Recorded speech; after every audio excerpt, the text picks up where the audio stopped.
Elias slammed his laptop shut so hard the sound echoed across the empty office. "I can't do this anymore," he whispered, pressing both hands against his face as his breathing grew heavier. The screen had been filled with unfinished work, unanswered emails, and a future he couldn't stop imagining falling apart. His manager hadn't yelled at him. No disaster had happened. Yet his heart raced as though everything around him was collapsing. It wasn't the work that exhausted him. It was his own mind. Every morning, before his feet even touched the floor, another battle had already begun. What if today is the day I fail? What if everyone else is moving forward while I'm standing still? What if all the mistakes I've made finally catch up with me?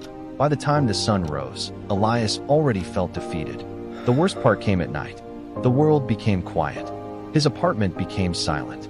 But inside his head, the noise only grew louder. He replayed every embarrassing moment he'd ever lived through. The investment he was too afraid to make. The friendship he destroyed because he let pride speak louder than love.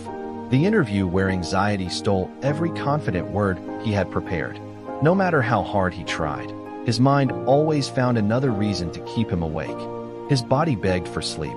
His thoughts refused. Weeks turned into months. Months slowly became years. People began noticing. One afternoon, his coworker Maya leaned against his desk and frowned. "Elias, are you even listening?" He blinked. "What? I've called your name 3 times. I'm sorry." She studied him for a moment. "You've been somewhere else all week." He forced a smile.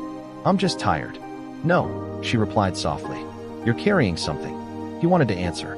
He wanted to explain that he wasn't carrying boxes or deadlines. He was carrying yesterday. He was carrying tomorrow. He was carrying hundreds of problems that hadn't even happened yet. Instead, he simply nodded. "I'm fine." But he wasn't.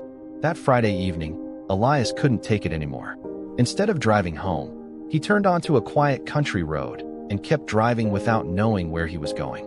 The buildings slowly disappeared behind him. Traffic faded. Car horns were replaced by birdsong. For the first time in weeks, he rolled down the window. Cool air rushed inside.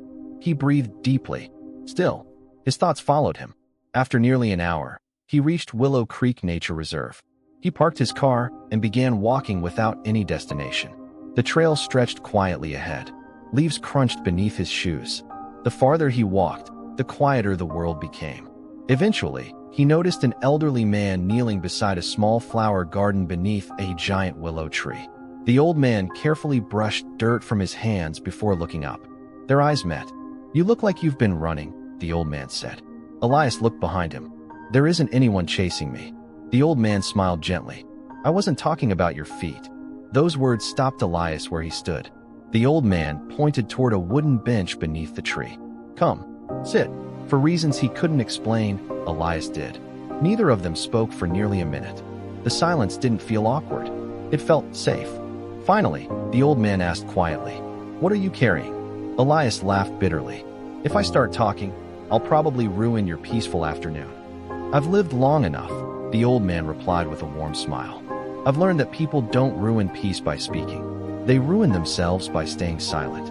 Something inside Elias cracked. He looked down at the ground. "I don't know how to stop thinking." The old man waited. "I think about mistakes I made 5 years ago." He waited. "I think about losing my job." Still, he waited. "I think about disappointing my parents." Silence. "I think about getting older." Silence again. "I think about dying without becoming someone." His voice began shaking. "I think about problems that don't even exist yet." He rubbed his face. "I'm exhausted." The old man nodded slowly. "My name is Jonas." "Elias." Jonas smiled. "Elias, answer one question honestly." "I'll try." "Right now, at this exact moment, can you solve every one of those problems?" Elias stared at the ground. "No." "Can you solve even half of them?" "No." Jonas reached down beside the bench and picked up a single brick lying near the garden. He handed it to Elias. "Hold this." Elias took it. "It's not very heavy," he said. Jonas nodded. "Carry it for 1 minute." He did. "Heavy?" "No." Jonas smiled. "Now imagine carrying it every minute for the next 24 hours. Elias chuckled. "My arm would feel like it was falling off." "The brick didn't become heavier," Jonas said quietly. "You simply refused to put it down." Elias looked at the brick differently now. Jonas continued. "Your worries are exactly the same." He tapped the brick gently. Thinking about a problem isn't what breaks you. Holding on to it long after you've finished thinking, that's what steals your strength. Elias stared silently at the brick resting in his hands. Then how do I stop? You don't. Elias looked confused. I don't. No. Jonas smiled again. You stop trying to silence your thoughts. You learn which thoughts deserve your attention. Elias frowned. I don't understand. Jonas stood. Walk with me.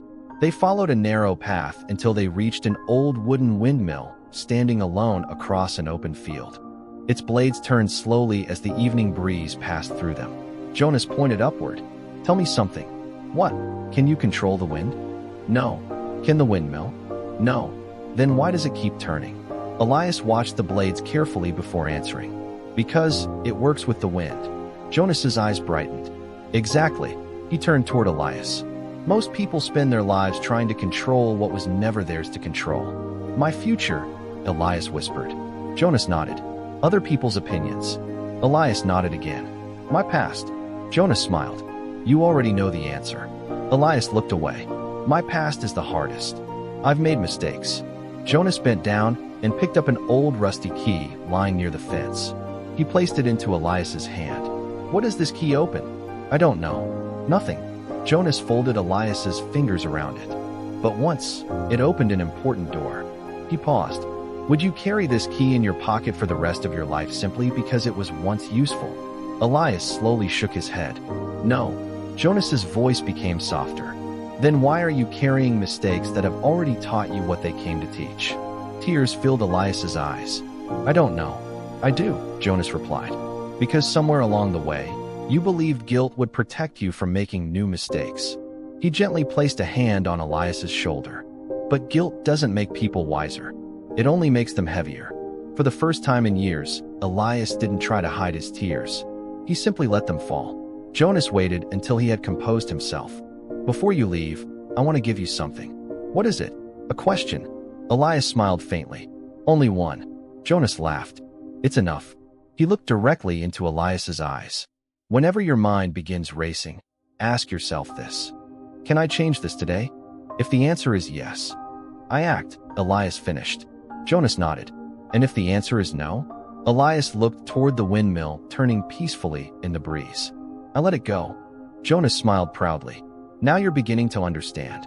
As the sun disappeared behind the hills, Elias thanked Jonas and started walking back toward his car. The road home hadn't changed. His bills hadn't disappeared. His job was still waiting for him on Monday. Life was still uncertain, but something inside him had shifted. That night, when his thoughts returned, he didn't fight them. Instead, he asked quietly, Can I change this today? Some answers were yes. He wrote them down. Some answers were no. He released them. Day after day, the weight became lighter. Not because life suddenly became easy, but because he finally stopped carrying every burden from yesterday and every fear from tomorrow into today.